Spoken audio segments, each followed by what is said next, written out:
Hello viewers, সবাই কেমন আছো? আশা করি সবাই ভালোই আছো। তোমাদের সামনে আমি আবারও একটা সিম্পল রেসিপি নিয়ে এসেছি। দেখো, প্রথমত আমি কিছু সরষা নিয়ে নিলাম। সরষাগুলিকে ধুয়ে পাটাতে পেস্ট করে নিলাম। এদিকে আমি আমার স্কোয়াশ, সয়াবিন, আলু দিয়ে ডালনাটা রেডি করে নিলাম। তারপর সরষাগুলিকে মানে কালো আর সাদা দুই রকমের সরষা নিয়েছি।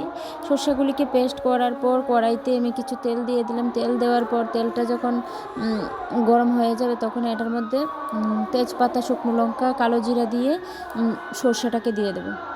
সরষাটাকে মানে একটু জল দিয়ে সেদ্ধ করে কষিয়ে নেব। তেল যখন মানে ছাড়বে তখন জলটা দিয়ে দেবো। জলটা যখন ফুটে আসবে, একটু সেদ্ধ হয়ে যাবে, তখন আমি মাছগুলি ঢেলে দেবো। মাছগুলি আগেই সাতলিয়ে রেখেছিলাম, তোমাদেরকে দেখাইনি সেটা। কি বলছো? সেটার মধ্যে গরম জল ডালবে যাতে মানে কষানোটা একটু টেস্ট হয়, তার জন্য আমি এটার মধ্যে গরম জল ঢেলেছি। দেখো, আমার সর্ষে কাতলা কষা হয়ে গেল, রেডি। খেতেও খুব টেস্টি হয়েছে। তোমাদের যদি ভালো লাগে তো রেসিপিটা রেডি করে খেয়ে দেখো। ভালো লাগলে একটা লাইক করে দিও।